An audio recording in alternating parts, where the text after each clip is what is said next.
बोलूंगा तब आप पीछे पीछे बोलना, ठीक है। जातस्य हि ध्रुवा मृत्यु ध्रुवम जन्म मृत्युश्च च तस्मात् अपरिहाय अर्थे ना त्वं शोचितम अहर्षि। तो मैं वर्ड मीनिंग बोल रहा हूँ, तो पीछे पीछे बोलना। जातस्य जन्म लेने वाले की ही निश्चय ही ध्रुवा तथ्य है मृत्यु ध्रुवम यह भी तथ्य है जन्म मृतस्य मृत प्राणी का चा भी तस्मात् अतः अपरिहार्य जिससे बचा ना जा सके अर्थे के विषय में ना नहीं तुम सोचितुम शोक करने के लिए अहर्षि योग्य हो।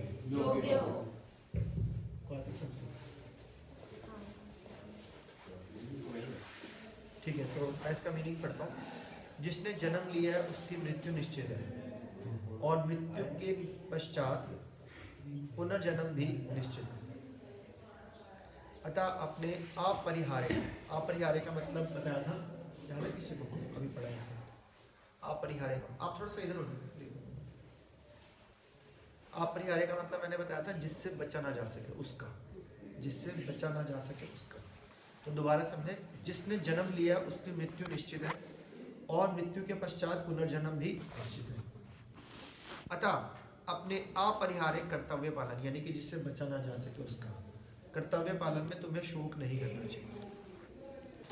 ये वाली वैसे फिलॉसफी ना बड़ी कॉमन बोली जाती है, जिसने जो मरा है वो पैदा हो गया, तो आज श्लोक भी वही वाला आ गया।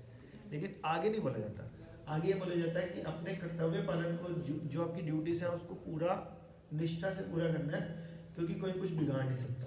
जैसे एक हमारे स्कूल में एक कहावत बहुत ज़्यादा फेमस बोली जाती है, राखे कृष्णा मारे कौन। आगे पता है? मारे कृष्णा राखे कौन।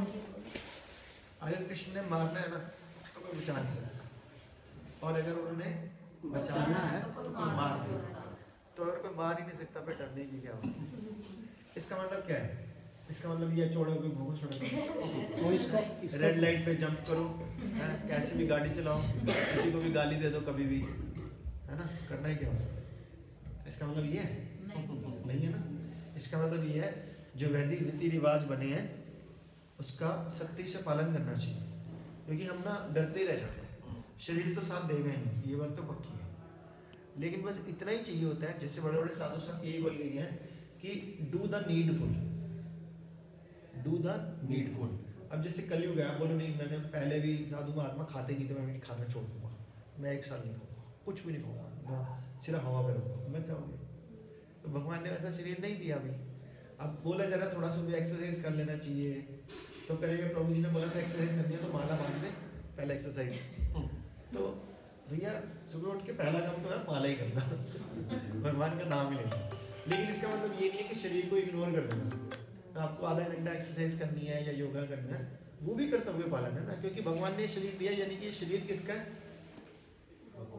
भगवान का। तो जो भी भगवान की चीज़ है उसको हमारे को अच्छे से फॉलो करना चाहिए। तो शरीर किसका? तो भैया एक्सरसाइज करो। शरीर किसका है? भगवान का, तो अच्छे से डाइट लो। शरीर किसका? भगवान का, तो प्रॉपर रेस्ट करो। शरीर किसका? भगवान का, उससे काम लो प्रॉपर। तो ये सब कुछ भगवान का है। तो ये अकर्म बन गया। अकर्म का मतलब जिसमें ना तो कोई पुण्य है ना कोई पाप है, जिसका कोई कर्म बंधन नहीं लगेगा। तो जिस दिन ये थॉट आ जाएगा कि ये शरीर ही भगवान का है, तो जब भगवान का शरीर है, जैसे सपोज मैं बचपन में क्या, जब मैं इंग्लिश के ट्यूशन पढ़ाता था तो उसमें एक लेसन आता था नेकलेस। लेसन का नाम था नेकलेस, पहनते ना लेडीज। तो उसमें क्या होता है कि एक लेडी, आज पहली बार स्टोरी सुना रहा हूँ इस्कॉन में जुड़ने के बाद, कर्म पे भी एक बार डिटेल में बता। ठीक है। तो एक लेडी क्या करती है, उसकी बेस्ट फ्रेंड होती है, वो नेकलेस पहन के आते हैं बहुत बढ़िया से, तो बिल्कुल हीरे जवाहरात जबरदस्त, इतनी शाइनिंग। अब वो दूसरी लेडी होती है बड़ी तारीख, वो गरीब होती है, वो होती गरीब, पर वो उसकी फ्रेंड होती है वो जो बहुत अमीर है, उसने नेकलेस पहना होता है।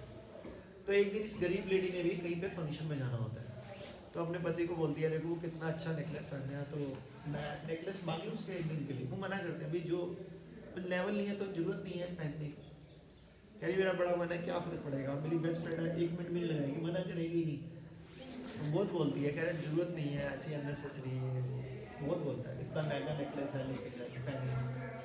फिर बहुत बोलती है, कह रहे ठीक है तेरी मर्जी है तो पहन ले। अब वो नेकलेस लेके आती है, अब वो हीरे जवाहरात का, तो बहुत केयर करके पहनती है, और फिर पार्टी से आती है तो नेकलेस उतार लेती है, नेकलेस ही नहीं होता, वो गिर गया। और उनकी तो रातों की नींद खत्म, अब क्या इतना महंगा।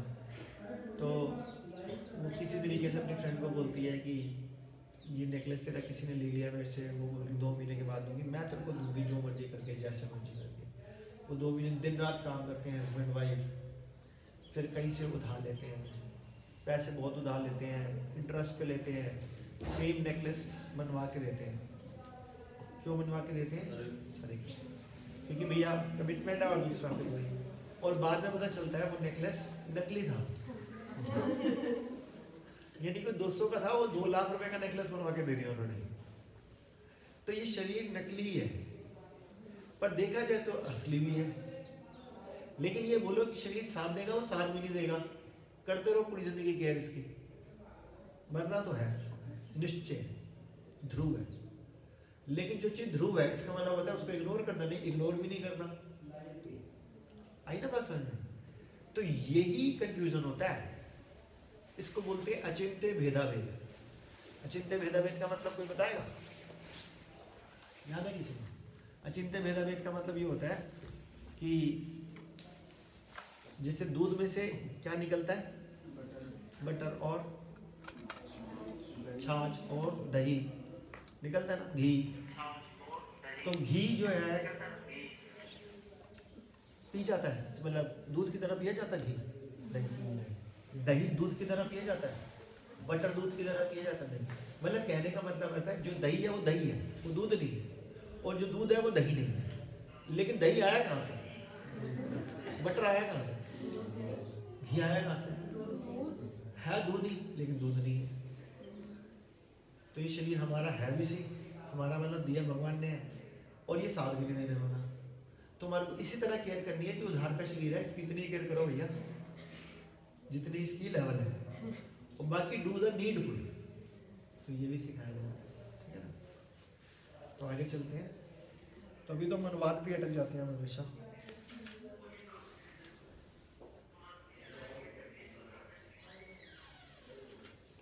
पूरी क्लास इसी में जाने वाली है इनकी, है ना प्रभु जी?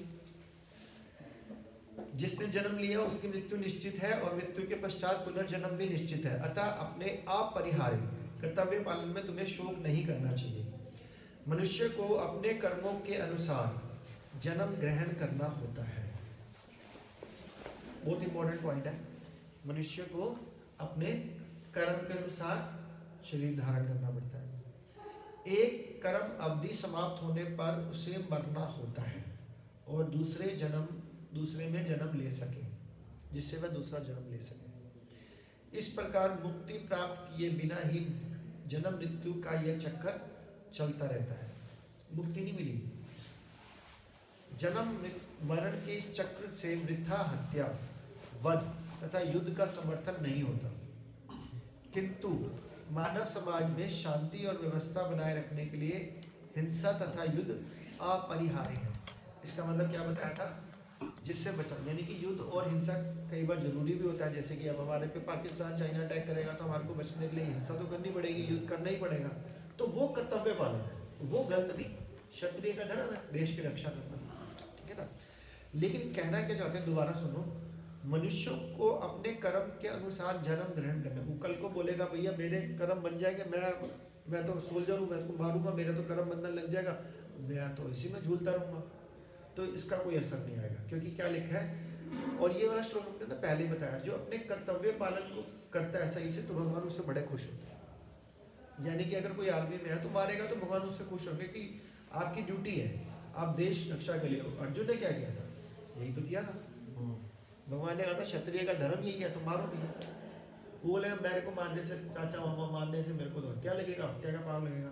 तो भगवान ने दिव्य दृष्टि से दिखाया था, भैया ये सब बड़े पड़े हैं, तेरे को सिर्फ मैं क्या बना रहा हूँ, एक निमित्त मात्र बना रहा हूँ।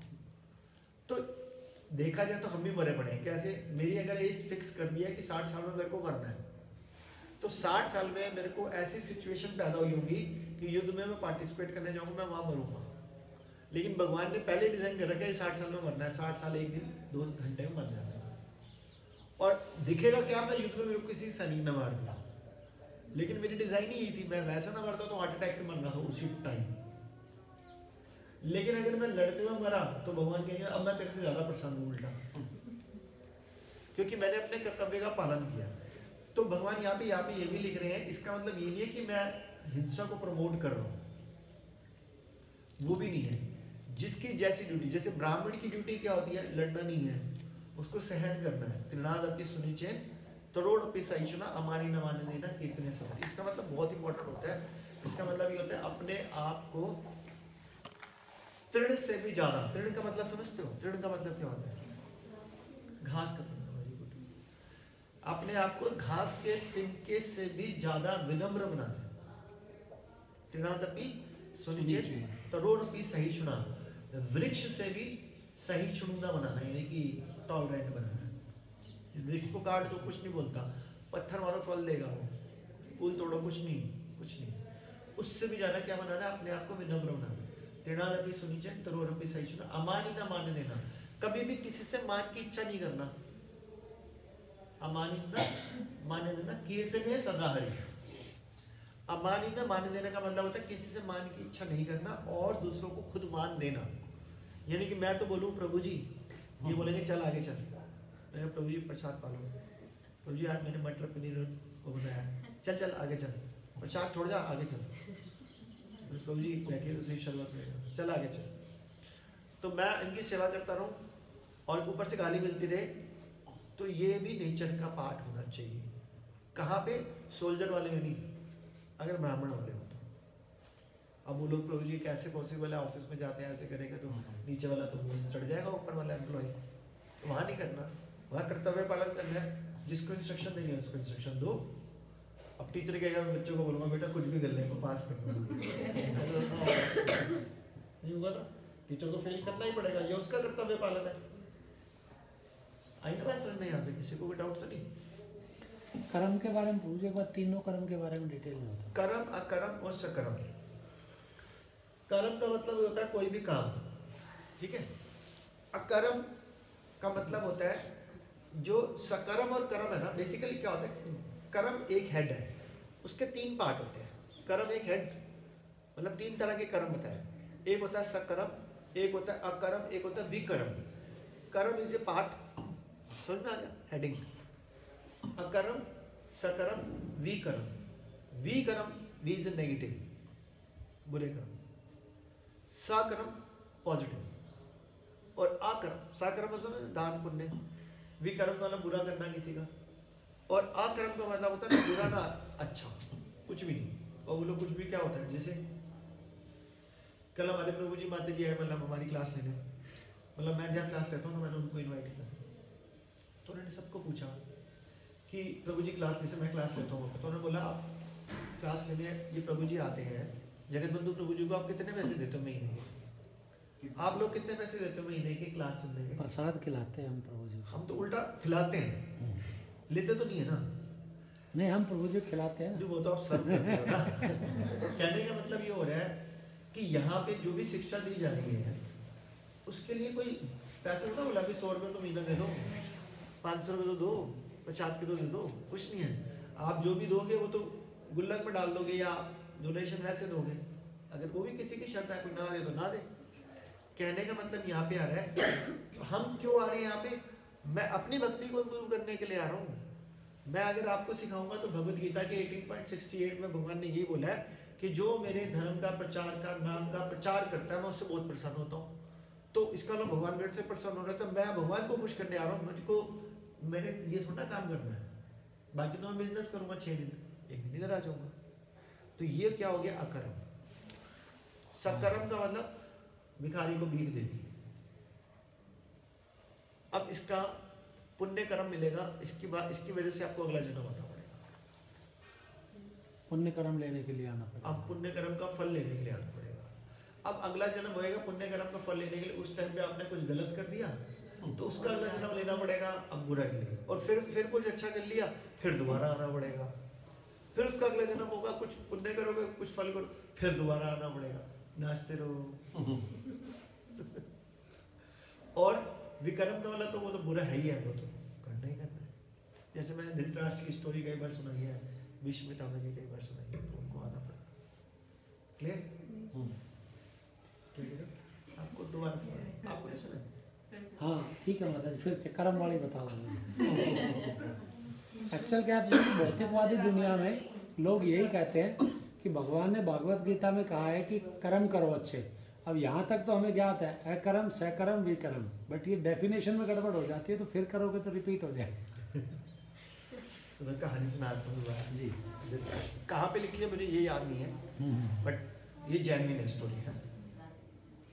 तो वो धृतराष्ट्र ने भगवान से पूछा कि मैंने ऐसे क्या कर्म किए थे कि मेरे 100 के 100 पुत्र एक साथ मारे गए और पांडव के 5 ही पुत्र में से एक भी पुत्र नहीं मारा गया, तो मैंने ऐसा कौन सा घिनौना पाप कर दिया?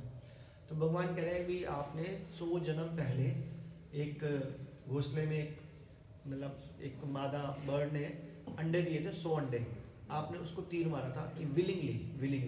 वैसे तो अनविलिंगली भी मारो, हाँ वैसे तो अनविलिंगली मारो, 100 के 100 अंडे गिरे थे और 100 बच्चे जो उसमें थे वो सबके सब मर गए। तो कह रहे चलो बाद में समझ में आ गई कि मैंने 100 बच्चों को मारा तो मेरे 100 बच्चे मर गए, लेकिन 100 जन्म पहले मारा था, अब क्यों? तो कह रहा अभी उसके अगले जन्म में जो तेरा फल था 100 बच्चे पैदा होने का था ही नहीं तेरा, उसके अगले जन्म में भी नहीं था, तो तेरे 100 जन्म में 100 बच्चे होने थे पैदा, तो तेरे को 100 जन्म बच्चे नहीं देंगे। तो पहले तो 100 जन्म वो प्रॉब्लम हुई कि उसका कोई बच्चा नहीं हुआ, फिर 100 जन्म के बाद फिर 100 बच्चे हुए, फिर उनको 100 को मार दिया गया। फिर पूर्व जी उन 100 जन्मों में जो कांड हुए वो तो उसका इफेक्ट, उसने कितने दुख सही नहीं पूरी जिंदगी, मतलब वो सारे उस एक जन्म में निपट गए थे। जरूरी नहीं है, क्या पता अगला जन्म कुछ और हुआ। लेकिन यहाँ पे बोलते हैं, इसको भी समझना जरूरी है। तो यहाँ पे भगवद गीता के 18.66 बोलते हैं सर्वधर्मान् परित्यज्य मामेकं शरणं व्रज अहं त्वं सर्वपापेभ्यो मोक्षयिष्यामि मा शुचि। इसका मतलब ये था, भगवान ये कहते हैं कि मेरे को सरेंडर कर दो, मैं तेरे सारे पाप माफ कर दूंगा। तो इसीलिए सीखा जाता है। बहुत इंपॉर्टेंट क्वेश्चन पूछ लिया कि ये याद आ गया मेरे को। तो विदुर का नाम सुना है ना? विदुर ने पूरे धृतराष्ट्र की सेवा करी। तो विदुर कौन था धृतराष्ट्र का? सौतेला भाई, सौतेला भाई बाप सेम था, माँ दास, लेकिन एक तरह से भाई था। हाँ एक तरह से बाप तो वही था, बाप। तो उसने बोला, और विदुर भगवान का भक्त था या नहीं था? जबरदस्त शुद्ध भक्त था, शुद्ध भक्त था, तभी तो केले के छिलके खा लिए भगवान ने। तो बोला जाता है कि जब तक भक्तों के साथ रहोगे तो भक्ति हुई, नहीं तो उछल लो जितना मर्जी नीचे गिर जाओगे। तो जब दुर्योधन ने लात मारी विदुर को कि भैया निकल जाए यहाँ से, तो वो चले गए तीर्थ यात्रा। जब तीर्थ यात्रा से करके आए, मैत्रेय मुनि से मिलके, ये वो तो खुद ही शुद्ध भक्त थे, फिर और दूसरे दुनियों से मिले, तब तक वो सब कुछ निपट गया। तब पता चला कि सब मर गए, अब धृतराष्ट्र बचा हुआ है। वो फिर उन्होंने सोचा मेरा भाई है, इसकी मदद करनी चाहिए। वो गया, उसने सांत्वना दी और इतनी गालियां दी धृतराष्ट्र को, इतनी गालियां दी जबरदस्त वाली, बहुत जबरदस्त, कि भीम के टुकड़ों पे पल रहा है तू, जिसने तेरे 100 बच्चों को मारा है, उसी के टुकड़े, उन्हीं की, क्योंकि अब तू बोल तो सकता नहीं है, कुछ है ही नहीं तेरे पास, और उन्होंने तेरे को आदर सत्कार दिया और उन्हीं के टुकड़े में पल रहा है, ऐसे ही मरेगा। तो जो एक भक्त होता है ना, वो अपने साथी को, अपने भाई को, अपने जितने भी होते हैं उनको हाथ खींच के बाहर लेके आता है और फिर इतना सुनाता है, फिर उसको लेके जाता है, फिर वो कहता है एग्री कर जाता है, हाँ मैं बहुत गलत कर रहा हूँ, फिर उसको तपस्या कराने लेके जाता है, फिर वो भगवान की शुद्ध तपस्या करता है। अब वो भगवान की अच्छी तपस्या करके हो सकता है उसी शायद सारे पाप माफ कर दिए भगवान ने, या फिर कुछ 1 2 4 जन्म दिए हो या कितना भी, आगे का मुझे नहीं पता, नहीं भागवतम में आती इतनी नहीं। मैं ये कह रहा हूँ कि अगर उसने फिर पूरी अच्छे से भगवान को सरेंडर कर दिया होगा तो अगला जन्म नहीं हुआ होगा, अगर अच्छे से नहीं, लेकिन फिर भगवान ने पुण्य आत्मा बना दिया होगा बाद में, और फिर उसका अच्छे कर्म शुरू हो गए होंगे। पर कहने का मतलब ये है कि अगर भक्त के साथ होना, आप अगर बुरे भी हो ना तो भक्त आपको ठीक कर देगी। पिन चुबा चुबा वो पिन चुभेगी ना तो आपको बहुत बुरा लगेगा। प्रभु जी बुरे और पहले सुनो, अगर पिन चुभेगी तो बुरा लगेगा, और वो बुरा अगर सहन कर लिया तो अच्छे भक्त बन जाओगे। अगर उसको सहन कर लिया, सहन करने का मतलब ये नहीं हो रहा कि चुप करके बैठ जाओ, सहन करने का मतलब जिज्ञासा करो। जैसे भागवतम का पहले अध्याय का पहले श्लोक ये मुनियों की जिज्ञासा, तो मुनियों की जिज्ञासा थी ऐसा क्या करना चाहिए जिससे भगवान प्रसन्न हो, लोक कल्याण हो। तो जिज्ञासा करो, प्रभु जी कहाँ पे गलती हो रही है, प्रभु जी मुझे सिखाते रहना प्लीज, मैं तो अनपढ़ गवार भक्ति में, मेरे को सिखाते रहो। तो फिर वो भगवद गीता का 4.34 श्लोक में हमेशा ही बोलता हूँ, क्या बोलता हूँ, तत्विधि प्रणिपाते परिप्रश्न से, उनसे जाकर जिज्ञासा करो, उनकी सेवा करो, वो चाहे तो आपको ज्ञान दे सकते हैं, तो ज्ञान देंगे वो। तो कहने का मतलब ये है एक चीज से दूसरी चीज इंटर रिलेटेड है। आप पूछो। जैसे सही और गलत की जहाँ तक बात आती है प्रभु जी, हर आदमी अपना काम करता है जो उसको मिला है, वो उसके कर्मों से मिला है। एक आदमी को कसाई का काम मिला, बिल्कुल, वो सारे दिन जीव हत्या करता है, बिल्कुल, वो इसको ये मान के कर रहा है कि ये मेरा कर्म है, मैं पैसे के लिए कर रहा हूँ, या ये है कि पिछले जन्म में जैसे आपने बताया धृतराष्ट्र ने 100 अंडे मारे थे, उसकी जिन आत्माओं को निपटा रहा है उन्होंने उसकी जान ली थी और वो इस जन्म में पूरा कर रहा है। हाँ। कौन सी बात मान ली? नहीं देखो, दोनों बातें सही हैं, लेकिन पता क्या होता है कि डिपेंड करता है, क्योंकि ना जैसे भगवत गीता ना 5 चीज़ों के ऊपर आधारित है, जिसमें एक जीव, ईश्वर, कर्म, काल, एक और प्रकृति। 4 चीज़ें फिक्स है। जीव फिक्स है, प्रकृति फिक्स है, ईश्वर फिक्स है, काल फिक्स है, मृत्यु फिक्स है। कर्म की भगवान ने छूट दे रखी है, कर्म की भगवान ने छूट दे रखी है। अब वो जीव हत्या कर रहा है पिछले कर्मों के हिसाब से, ठीक है, जो भी था। उसके दरवाजे पे एक साधु आया, भिक्षा दे दे। वो उसी टाइम खड़ा हुआ, हाथ मुंह धोया, साधु के चरण धोए, उसको बिठाया, कह रहा देखो मेरा काम तो बहुत गंदा है, लेकिन मेरी वाइफ जो है खाती नहीं है, बिल्कुल कुछ नहीं करती, वो प्योर है, भगवान जी भी हैं, ठाकुर जी भी हैं, जो भी है, या हम पाठ करते हैं, नाम लेते हैं, अब उसके हाथ का प्रसाद ग्रहण। वो कह रहा मैं प्रसाद ग्रहण नहीं करूँगा, कहने लगा अच्छा फ्रूट ले लो कुछ, तो फ्रूट दिया, फिर दक्षिणा दी, उनके पैर दबाए, साधु बहुत खुश हुए, उन्होंने ब्लेसिंग दी। कर्म करना किसके हाथ में था? कसाई के हाथ में था। उसने उस कर्म का फायदा उठाया और साधु से आशीर्वाद लिया। अब वो अगले जन्म में बहुत पुण्य आत्मा बनेगा, उसको ये कुछ नहीं होगा। तो भगवान कहते हैं 5 चीजों में से 5वीं चीज जो कर्म है वो तुम्हारे हाथ में है भैया। फिर उस कसाई को ये नहीं बोला गया, क्योंकि वो कसाई रहा तो इसी कलयुग, हम तो आज की बात कर रहे हैं ना, ये नहीं बोला गया कि ये तूने कान बंद करके मुर्गा काटना है। कान में उसकी आवाज भी जा रही है, स्तन कीर्तन भी निकल रहा है, भगवत गीता भी बट रही है। अब ये भगवत गीता लेके गया, उसके बाद ये भगवत गीता ले लो, चल चल आगे चल। अब उसका और कर्म बंधन में फंस गया। एक ने बोला भाई मेरा तो हाथ बहुत गंदे हैं, इन्होंने बोला कोई बात नहीं डोनेशन दे दो, कह रहा हाँ ये लो डोनेशन ले लो, अब बच गया। तो इतनी तो अक्ल रखनी पड़ेगी। वो लोग अगर इतनी अक्ल भी नहीं है तो ऐसा नहीं होता, क्योंकि हम हमेशा एग्जाम्पल देते हैं कि अगर आप सड़क पे स्कूटर चला रहे हो, रेड लाइट नहीं पता आपको, तो स्कूटर चलाना कैसे आ गया? कोई बोले मेरे को रेड लाइट पता ही नहीं है, मैं गाँव से आया हूँ, भाई स्कूटर कैसे सीख लिया तूने गाँव से आया? तो गाँव में रेड लाइट नहीं होती ना। मैं वही तो कह रहा हूँ, गांव में रेड लाइट नहीं, लेकिन जिसने स्कूटर चलाना जो लेके आया शहर से, उसको तो पता था। नहीं हमारे शहर में भी नहीं है ना, शहर में रेड लाइट नहीं होती। नहीं दिल्ली में है रेड लाइट, हमारे यहाँ पे है नहीं। तो मुझे कल आई है हमारे यहाँ, उससे पहले तो पता नहीं था ना, हमें ही नहीं पता था। तो एक एक्सक्यूज और बताता हूँ, ignorance is not an excuse. उसमें कोई छूट नहीं बचेगी। हाँ छूट नहीं बचेगी। ये चलो रेड लाइट का एग्जांपल छोड़ो। नहीं मान लो कोई आदमी आ गया राजस्थान से, उसको पता ही नहीं कैमरा क्या होता है, चालान कट गया तो देना कोई बात नहीं, चालान कटेगा, देना पड़ेगा, अगली बार अक्ल आ जाएगी, अगली बार अक्ल आ जाएगी। हमें भी ऐसे ही आई थी दिल्ली, 60 से ऊपर नहीं चलाना। तो अगर अक्ल नहीं है तो चलान दो। तो वो भगवत गीता, अगर उसको अक्ल नहीं है तो वो स्कूल में गया, कॉलेज में गया, नहीं गया तो कोई सुन रहा आ रहा है उसको बात सुनाने, एटलीस्ट सुन तो ले।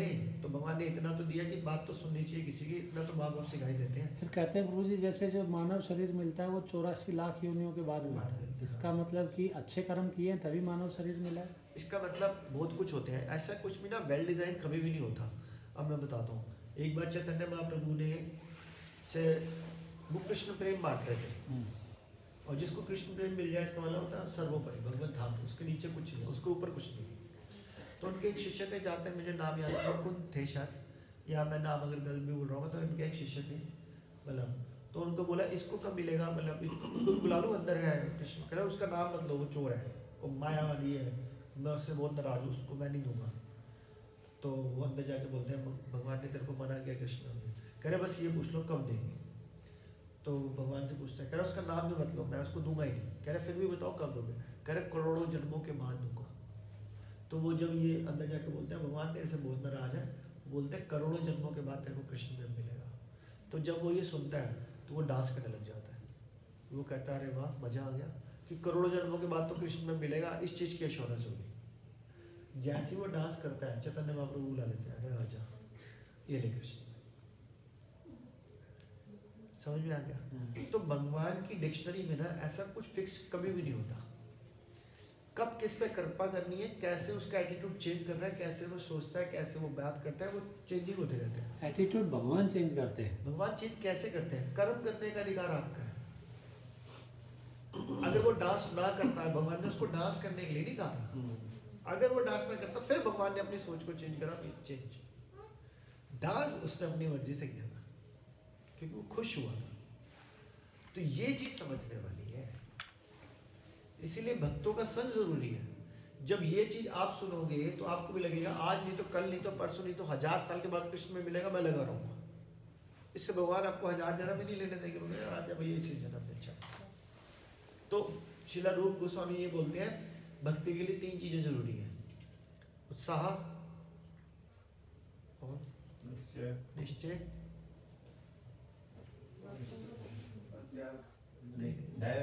धैर्य। Very good. उत्साह, निश्चय और धैर्य। तो भक्ति में सबसे इंपॉर्टेंट है उत्साह। उत्साह नहीं है ना, वैसे नहीं है। हरे कृष्णा बोलो भाई, बोलो जोर से बोलो, हरे कृष्णा कृष्णा कृष्णा हरे हरे राम राम राम हरे हरे। अब सामने वाले ऐसे होएगा तो सामने वाले कहेगा छोड़ना यार, नहीं सामने वाला ऐसे करता है हरे कृष्णा हरे कृष्णा हरे हरे हरे कृष्णा। क्लास में भी कई बार ऐसा होता है, बिल्कुल ही स्लो स्लो स्लो बोलते रहते हैं। कौन सी क्लास में? जब नीचे हम करते हैं ना संकीर्तन स्टार्ट, कई बार अब तो हमेशा जोश में बोलते हैं संगीत। आपकी बात नहीं करी ना आपने, संकीर्तन प्रभु जी आप लोग अच्छा कर देते हैं। गोलोक वाले जो प्रभु जी आते हैं ना, वो गोलोक डांस वाले, वो स्लो में सुना माता जी आप में से था कोई संकीर्तन में? वैसे बोलते हैं, बोल धीरे धीरे बोलते हैं, फिर वो कितना जबरदस्त वो प्रोजेक्ट नहीं, धीरे धीरे में वो डांस है ना। मैं ये नहीं कह रहा, वो तो एक वो भी एक फॉर्म है, बट मैं वैसे कह रहा हूँ कि हमेशा उत्साही का मतलब ये नहीं होता हमेशा ऊंचा बोलो। उत्साही का मतलब होता है ऑलवेज रेडी टू सर्व, ये मतलब है उत्साही का। इसका मतलब ये है जैसे आप रात को 10 बजे आए, आप बिल्कुल थके हारे हो घर पे, आपके प्रभु जी का फोन आया, शिला रूप सनातन प्रभु जी का, आपको इमीडिएटली बैठ के हाँ जी यस प्रभु जी, हरे कृष्ण प्रभु जी, यस प्रभु जी आदेश, प्रभु जी मैं सोया हूँ, कल बात कर लूँ वैसे कल बात कर लो। प्रभु जी कहें हाँ जी कोई बात नहीं, प्रभु जी तो बोलेंगे नहीं कुछ। पहली बात तो 10 बजे फ़ोन नहीं करेंगे, बाई चांस करा समझा। तो मेरे पास रात को कल फ़ोन आया 9:30, मैं क्लास ले रहा था विकासपुरी में, 9:30 पौने 10 कंटिन्यूसली आता रहा ललित चैतन्य प्रभु। मैं 10:40 पे फिर वॉइस मैसेज देखा, मैं क्लास में था, उठा नहीं सकता। मैंने बोला आज सुबह अर्जेंट आना है, मैं तो 2 बजे पहुँचना था, अर्जेंट आना कुछ काम था। मैंने रात को 10:40 पर ट्रेन की टिकट चेंज कराई और मैंने फिर रात को लिखा 11 बजे आ जाऊँगा, सुबह 9 बजे प्रसाद यहीं पे लूँगा। हरि बोल। तो चलो प्रभु जी के लिए फिर सुबह सुबह आए, हरे कृष्णा कृष्णा कृष्णा हरे हरे, हरे राम राम राम हरे। So you have to ready to serve. It doesn't mean कि कोई आपका काम है आप बोलो नहीं मैं मतलब समझ लो ड्यूटी है, बोलो मैं ड्यूटी की छुट्टी करते हैं, बोलो अपनी बात क्लियर करो कि प्रभु जी मेरा ड्यूटी जाना कल जरूरी है तो मैं नहीं आऊँ, इट्स ओके नो प्रॉब्लम। लेकिन लग रहा है ये वाली सेवा ज़्यादा जरूरी है तो बोलो मैं छुट्टी कर लूँ प्रभु जी, हाँ कर लो बहुत जरूरी है कर लो, क्या है। आज मैं सुबह एग्जाम्पल दे रहा था बहुत अच्छा कि जब भी आपको कोई सीनियर भक्त की बात बोल रहा हूँ, कोई सेवा देता है ना तो उसके पीछे पूरी पावर देता है उसको करने की, वो पावर हमारे को दिखती नहीं है जैसे मैं एग्जांपल देता हूँ, कल हमारी क्लास में माता जी हैं, मेरे मेंटर्स हैं माता जी प्रभु जी, उन्होंने बोला कि जब वो 18 साल पहले जुड़े थे भक्ति में, तो अभी नरसिंह चतुर्थी आएगी, तो नरसिंह चतुर्थी में निर्जला फास्ट होता है शाम के 7 बजे तक। तो वो कहते हैं मैं कभी भी थोड़ा सा निर्जला रखूँगा थोड़ी देर भी तो मेरे को गैस हो जाती, वॉमिटिंग, लूज मोशन ऐसा हो जाता है, होता है कहीं होगा ना, ज़्यादा देर भूखे नहीं रह सकते। तो हम नए जुड़े थे, उन्होंने कहा यार फास्ट भी रखना है लेकिन तबीयत खराब हो जाएगी, तबीयत खराब हो जाएगी तो फिर बड़ी प्रॉब्लम, कुछ भी नहीं होगा। तो वो उस टाइम पे जो हमारे सीनियर थे एस रुक्मिणी कृष्ण जी मंदिर के प्रेसिडेंट तो पहले थे, तो उनसे पूछा कि ऐसे ऐसे मेरी तबीयत खराब हो जाती है तो क्या करना चाहिए, इससे ऐसे पूछना चाहिए सीनियर से। कह रहे अच्छा अच्छा तबीयत खराब हो जाती है तो ऐसा करो फास्ट रख लो। रोजी महीना सच में लूज मोशन हो जाते हैं और वॉमिटिंग हो जाती है और ज़्यादा हो जाती है, ज़्यादा तबीयत खराब हो जाती है, बिल्कुल नहीं ढाल। कह रहे अच्छा तो आप फास्ट रख लो। सोचा, फिर उन्होंने तीसरी बार दोबारा पूछा कि गुरु जी बहुत ज़्यादा हो जाती है, कह रहे अच्छा तो फास्ट रख लो। इन्होंने घर आके सोचा यार क्या करूँ, फिर लोग यार सीनियर है, भक्त है, बहुत अच्छे भक्त है, बोल रहे हैं तो रख लेते हैं। अगले दिन फास्ट रखिएगा, 7 बजे के 8 बजे, कुछ नहीं, आराम से, कुछ भी, कोई तबीयत खराब नहीं। वो दिन के और 18 साल हो गए, कितने निर्जला फास्ट रखे, आज तक कभी तबीयत खराब नहीं हुई।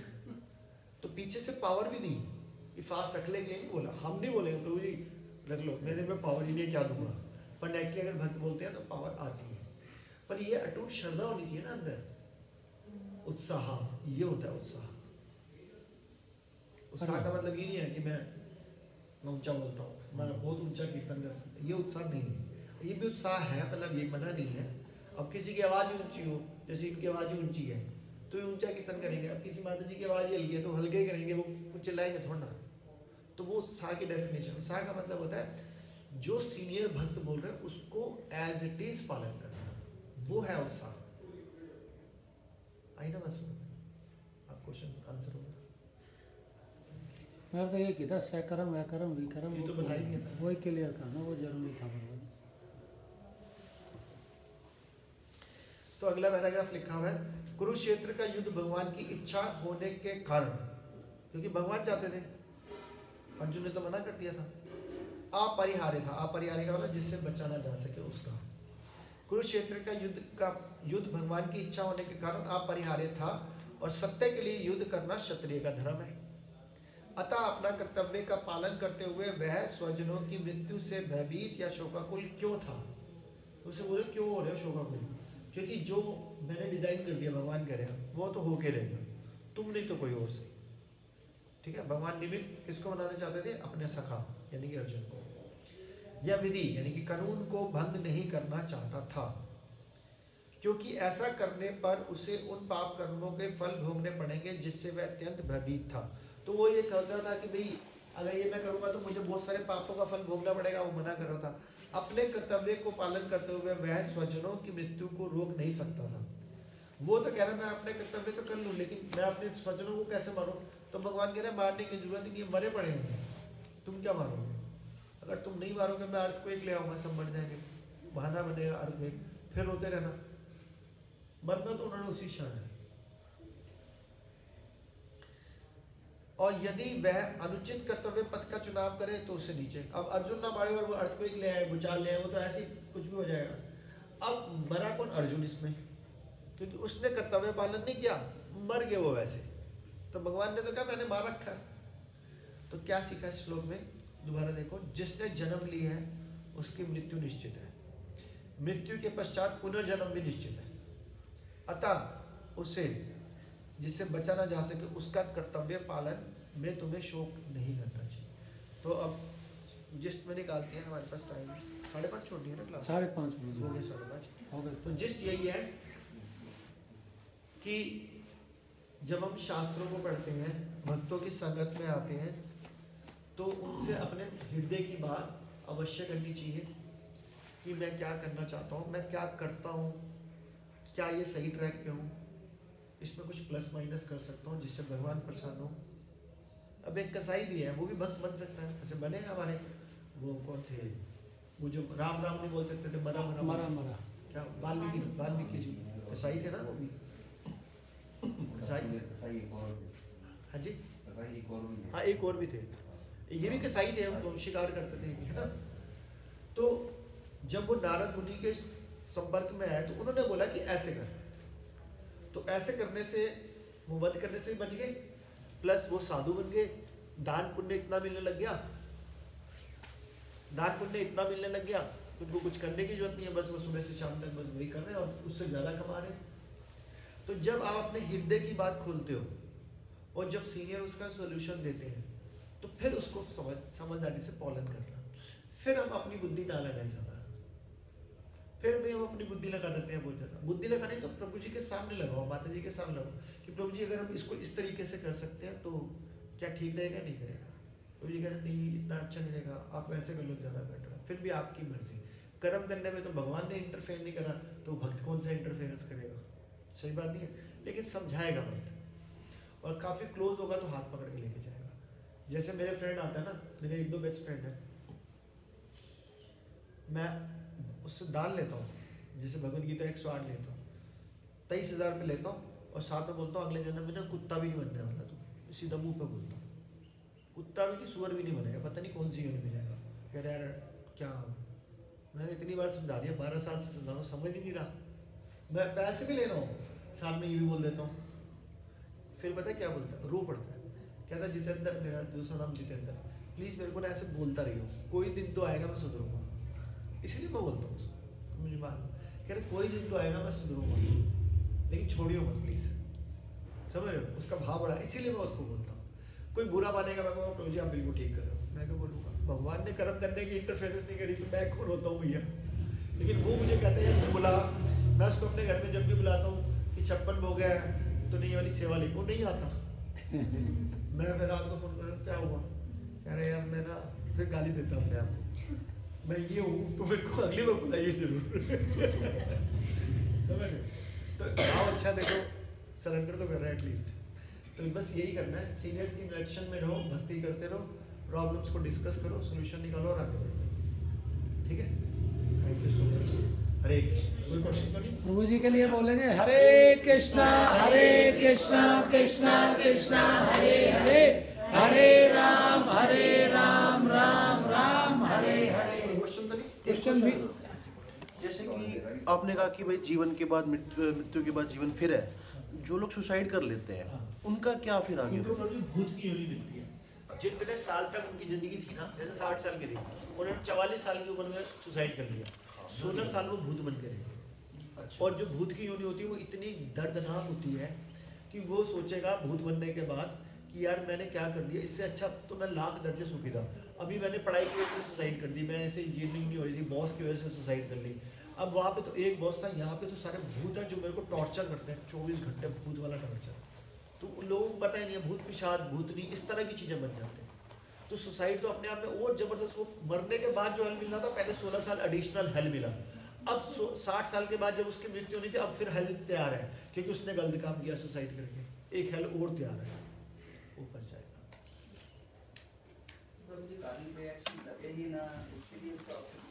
हाँ वही तो बोला अकर्म, यही तो बोला, अकर्म करोगे तो कार्मिक रिएक्शन लगेगी नहीं कभी। तो उसका प्रोसीजर क्या है? उसका प्रोसीजर ये, कुछ भी खाओ, कुछ भी पैसा कमाओ, कुछ भी सेवा करो, उसमें भगवान को सेंटर में लेके आओ कि भगवान आपकी लक्ष्मी उतनी है, आप 1 लाख रुपए कमाओ, नो प्रॉब्लम, कमाओ, भगवान के चरणों में रखो, छट्टा मारा, भगवान के चरणों में रखो कि भगवान ये लक्ष्मी आपकी है, घर गृहस्थी चलाने के लिए आपसे लक्ष्मी ले रहा हूँ, वो अपनी उठा लो, करना वही है। आप बोलो अकाउंट में पैसे जाते हैं तो मन से चिंतन करना, जब भी निकालो। डिटैचमेंट तो हुआ नहीं ना, वो कैसे होता है डिटैचमेंट? अब अगला क्वेश्चन है, पहले वाले क्वेश्चन का आंसर ये था, अब अगला क्वेश्चन है पैसे से डिटैचमेंट। पहले वाले क्वेश्चन का मतलब समझ में आया? डिटैचमेंट क्या होता है? भगवान ये कहते हैं डिटैचमेंट तब होगा जब उसको छोड़ोगे। पैसे को छोड़ने का मतलब होता है दान देना। ये तो ना पूरी दुनिया के लोग जानते हैं, हालांकि वो फैक्ट नहीं है। पूरी दुनिया के लोग ये बोलते हैं कि अपनी सैलरी का 10% अगर आप नहीं निकालोगे ना तो वो तो पाप ही कर रहे हो, पर एक्चुअली में कम से कम 25% निकालना चाहिए, कम से कम। लेकिन अगर मैं और फैक्ट बोलूँगा तो शायद आप हिल जाओगे। फैक्ट पता क्या है? जैसे सपोज आपकी पूरी 1 लाख रुपए सैलरी है तो पूरी 1 लाख निकाल लीजिए। अब बोलोगे ऐसे कैसे, पॉसिबल नहीं है ना, है कि नहीं? पॉसिबल है या नहीं? नहीं है। तो पॉसिबल कैसे होती है बता दो।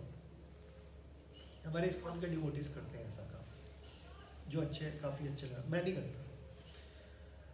वो पूरी सैलरी अपने गुरु को देते हैं, और गुरु तो अच्छे भक्त है, शुद्ध भक्त है, वो बोलते हैं अभी आपने दे दिया तो आपकी घर गृहस्थी है, क्या खर्चे हैं?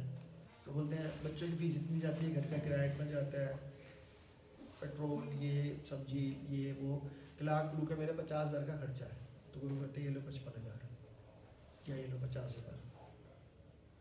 वो कहते हैं मेरी है ही नहीं, ये तो मेरे गुरु की या भगवान की कृपा है, ये लो वापिस। तो आपने बोला था काम करने जाओ तो मैं कर रहा हूँ, नौकरी कर रहा हूँ, आपने बोला था, भगवान ने बोला, तो मैं वहाँ जैसे घुमा के लाता हूँ, मेरा तो राइट ही नहीं है, ये लो पकड़ लो। अब भगवान ने मेरे को गृहस्थी दी तो भगवान ही पूछेंगे, भगवान कुछ अपने आप ही देंगे। इतना कलेजा नहीं होता। तो इतना नहीं होता तो स्टार्ट विद ए लिटल 10%। लेकिन 10% निकालना एक बहुत बड़ी बात है। तो सच बता रहा हूँ, नहीं निकलता। हिसाब लगा के देख लेना, नहीं निकलता। नित्य सेवा के लिए संपर्क करें। ठीक है ना, ये नहीं निकलता। मतलब ये मजाक में कर रहे हैं, लेकिन यही तरीका है, यही तरीका है। इसीलिए कुछ बांधना पड़ेगा जबरदस्ती। जब जबरदस्ती होगा ना, कमिटमेंट हो गया, मैंने हर महीने 3100 तो देना है एटलीस्ट। अभी 3100 क्या 30,000 तनख्वाह थोड़ा होती है आज की डेट में, अगर समझ रहे हो। चलो किसी की होती है वो मैं कह नहीं रहा, बट जो थोड़ा सा वेल एस्टेब्लिश हो गया वो 50-60 हज़ार या लाख रुपए कमा रहे हैं। अब 50,000 का मतलब 5,000 में महीना हो गया। 3100 से शुरू तो किया, 2100 से शुरू तो किया, लग रहा है मैंने 6 महीने में गुड़ो तो अपने आप बोला ये महीने 3100 करो महीने का, अपने आप बोला 5100 करो, अपने आप कहीं बोनस मिला 10,000 मिला, ये तो एक्स्ट्रा है, ये लो 10,000 पकड़ो, वो मेरा है ही नहीं। हम तो थोड़ा या बोनस मिला तो चलो 5,000 घर परिवार के लिए कुछ चीज लानी है, या उसका भी 20% दे दी। जब तक अपने आप को बांधोगे नहीं ना, तब तक डिटैच नहीं होगे। बांधना जरूरी है, क्योंकि प्रिंसिपल फैक्ट मतलब आपके ऊपर प्रेशर होना ही चाहिए। विदुर का प्रेशर था तो धृतराज भक्त बन पाया, प्रेशर नहीं होगा भक्त नहीं बनेंगे। तो डिटैच करने का सबसे ज़्यादा अच्छा तरीका होता है त्याग करना। तो त्याग करने के लिए अपने ऊपर बाउंडेशन फिक्स कर देना। जैसे कि हरि नाम से अटैच कैसे होना कि हमने प्लेजिंग ले ली, हम 16 माला करेंगे, कुछ हो जाए तो करनी है, या रो कर रो पीट के करो, हंस के करो, करनी है। तो हरि नाम से अटैच तभी हो रहे हैं। तो वो अटैच होने का मतलब क्या हुआ, वो 2 घंटे से हम डिटैच हुए जबरदस्ती, तभी तो वो 2 घंटे निकाल पाए। उससे डिटैच नहीं होंगे तो यहाँ अटैच नहीं होंगे। तो भगवान से अटैच होना तो डिटैच होना, और डिटैच होने के लिए हमारे को कुछ ना कुछ में फंसना पड़ेगा। हम तो और लिबर्टी देते हैं प्रभु जी नित्य सेवा के लिए कि आप अपने खर्चे निकाल के जो बच गया उसका 10% दे दो। पर वैसे होता है पूरी सैलरी का 10%, लेकिन फिर भी नेचुरली इनकी बात भी सही है। अब किसी की सैलरी स्टार्ट तो करे, एटलीस्ट आदमी स्टार्ट बेचारे की 10,000 सैलरी है, वो कहेगा मेरा खर्चा ही 9,000 है, तो कैसे निकालूं, या मेरा खर्चा 11,000 है।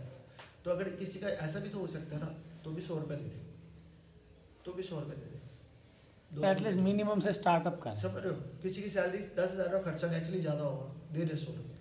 मैं आपको ज़्यादा एक कहानी सुनाता हूँ, फिर उसके बाद खत्म करेंगे, टाइम हो गया। कहानी ये है, कहानी नहीं है, बिल्कुल फैक्ट बता रहा हूँ। एक हमारा ना वो आता है यूट्यूब पे आता है, कृष्ण भक्त से एक मुलाकात, या एक how you enter into a Krishna conscious पहले आता था। तो उसमें था कि एक ना बॉम्बे में एक बंदा रहता था जिसके पास जगन्नाथ बलदेव सुभद्रा जी है घर पे। तो उन्होंने बोला हर महीने में 56 भोग लगाऊंगा भगवान को। अब वो चौल के अंदर रहता था, चौल के अंदर समझ रहे हो, इतना छोटा सा कमरा, इसका मतलब वो बेचारा कितनी कमाता होगा। उसने सोच तो लिया कि मैं भोग लगाऊंगा, लेकिन फिर दूसरा थॉट आया लगाऊं कैसे, 56 भोग लगाऊं कैसे भगवान को, मेरे पास तो इतने पैसे नहीं है। अब उसने क्या किया, जैसे ही सोचा उतने में उसका पड़ोसी आया सामने वाला जो दर्जी था। चौल में बहुत सारे लोग रहते हैं, और दर्जी ने बोला तेरे घर में जगन्नाथ जी है, मैं ना सोच रहा हूँ हर महीने तेरे को एक ड्रेस बना के दिया करो। 56 भोग का सोचा, नई ड्रेस का अरेंजमेंट पहले हो गया। फिर इतने में कोई और आया कि यार मेरी ना वो इसकी शॉप है, बेर की शॉप है, मैं बेर दिया करूँगा तेरे को। कोई बोलता है मैं तेरे को ये दूंगा, मेरी बिस्किट की शॉप है। कह रहे 56 छोड़ो, मैं कितने भोग लगाता हूँ हर महीने, जिसमें मेरी 1 रुपया से 1 रुपया नहीं जाता, और कितनी वैरायटी आती है खाने। भगवान कहते हैं एक कदम बढ़ा, मैं इतने कदम बढ़ाऊंगा कि तू सोच नहीं सकता। लेकिन वो ये वो सोचे मेरे पास तुझी कमाई है ही नहीं, मैं कहाँ से निकालूंगा, तो सोचता है। तो ऐसे करना पड़ता है। पहले अटैच हो गए, डिटैचमेंट तब आएगी। अटैच कैसे हुआ? जैसे फॉर इन्होंने चाहे मजाक में बोलो नित्य सेवा से अटैच हुए, तो वहां से डिटैचमेंट तब आई। ठीक है, हरे कृष्णा थैंक यू हरे कृष्णा कृष्णा कृष्णा हरे हरे हरे राम राम राम हरे हरे। तो संकीर्तन में सबने चलना है। कोई जल्दी जल्दी प्रसाद संकीर्तन पालो। में पिछली बार आप भी नहीं थे, मना कर दिया। आप चल रहे हो ना आज? हाँ।